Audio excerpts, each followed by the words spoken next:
എല്ലാവർക്കും നമസ്കാരം. സുഹൃത്തുക്കളെ, എരിക്ക് എന്നുള്ളൊരു ചെടിനെയാണെന്ന് പരിചയപ്പെടുന്നത്. ഞാൻ ഇതിൻ്റെ മുമ്പൊരു വീഡിയോ ചെയ്തിട്ടുണ്ട്. പക്ഷേ ഇതിപ്പോൾ ഈ സാധനം എൻ്റെ വീടിൻ്റെ ഉമ്മറത്ത് പാറല്ല റോഡിൻ്റെ സൈഡിൽ വെച്ചിരുന്നു. ഒരുപാട് ആളുകൾ രാത്രി 11-12 മണിക്കൊക്കെ എടുത്തു കൊണ്ടുപോകും. ചിലർ കാണാതെ കൊണ്ടുപോകും. പക്ഷേ ഞാനിത് പൊതുജനങ്ങൾക്ക് വേണ്ടി നട്ടതാണെന്ന് അവർക്കറിയില്ല. ഇപ്പോൾ വികസനം വന്നപ്പോൾ ഒക്കെ പോയി. ഇപ്പോൾ ഇത് കിട്ടാനില്ല. അപ്പോൾ ആളുകൾ വന്ന് ചോദിക്കും. അപ്പോൾ ഞാനിപ്പോൾ ഒരു കണ്ട് കൊടുത്തിട്ട് ഇവിടെ പിടിപ്പിക്കുകയാണ്. കാരണം ഇത് പിടിപ്പിക്കണമെങ്കിൽ സാധാരണ നമ്മൾ ഇൻ്റർനെറ്റിൽ നോക്കിയ വർഷക്കാലത്ത് നടുക എന്ന് പറയും. വർഷക്കാലത്തല്ല ഇത് നടേണ്ടത്. അത് വേനൽക്കാലത്ത് തന്നെയാണ് നടന്നത്. അത് ചെറിയ നനവേ പറ്റുള്ളൂ. കമ്പ് കട്ട് ചെയ്തതിന് ശേഷം ഒരു ദിവസം എടുത്ത് വെച്ചിട്ട് പിന്നെ ഇത് നീർവാർച്ച കഴിഞ്ഞിട്ടാണ് ഇത് വെക്കേണ്ടത്. എന്നാലേ ഇത് പിടിക്കുള്ളൂ.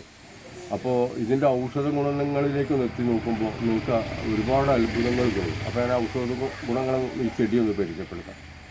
സുഹൃത്തുക്കളെ, ഇതാണ് സാധാ എരിക്ക്. ഇനി വെള്ള എരിക്ക് കണ്ടതുണ്ട്, അത് വേറെ ഉണ്ട്. ഞാനിപ്പോൾ ഇതിൻ്റെ ഔഷധ ഗുണങ്ങളാണ് പറയുന്നത്. ഈ മന്ത് രോഗത്തിന് ഇത് നല്ലതാണ്. പാമ്പ് കടിക്ക്, പിന്നെ കാലിൽ ഉണ്ടാകുന്ന ഈ ആണി രോഗത്തിന് ഞാൻ ട്രീറ്റ്മെൻറ്റ് കൊടുത്ത പരിചയമുണ്ട് എനിക്ക് ക്ലിനിക്കിൽ നിന്ന്.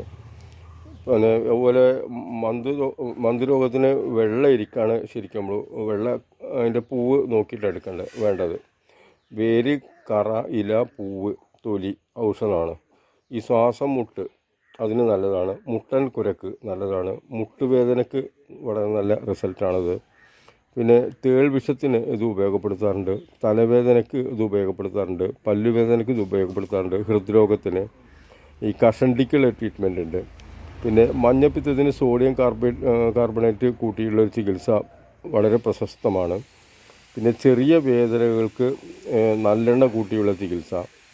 പിന്നെ ഈ ആസ്തമ കുരുമുളക് കൂട്ടിയുള്ള ചികിത്സ ഉണ്ട്. പൂവ് വെറ്റിലയിൽ ഉള്ള ഒരു ചികിത്സ, വിട്ടുമാറാത്ത തുമ്മലിന്. പിന്നെ വേദന, വീക്കം കുറക്കാൻ ഇവക്ക്. വാതരോഗങ്ങൾക്ക്, തൊലിപ്പുറത്തുണ്ടാകുന്ന ചില ഇനം ചൊറിക്ക് ഇത് നല്ല റിസൾട്ടാണ്. ചിലർ പ്രമേഹത്തിന് ഇല ചെരുപ്പിൻ്റെ അടിയിൽ വെക്കാറുണ്ട്. അതേപോലെ തന്നെ വിഷസ്വഭാവമുള്ള ചെടിയായതുകൊണ്ട് പാരമ്പര്യ വൈദ്യം ചെയ്ത് പരിചയമുള്ളവരുടെ അഭിപ്രായം തേടുക. വൈദ്യന്മാരുടെ അഭിപ്രായം എന്നല്ല ഞാൻ പറയുന്നത്. ശരിക്കും ഔഷധസസ്യങ്ങളെ ഡിപ്പെൻഡ് ചെയ്ത് പിന്നെ ട്രീറ്റ്മെൻറ്റ് ചെയ്യുന്ന ആളുകൾ കേരളത്തിൽ കുറഞ്ഞു വരികയാണ്.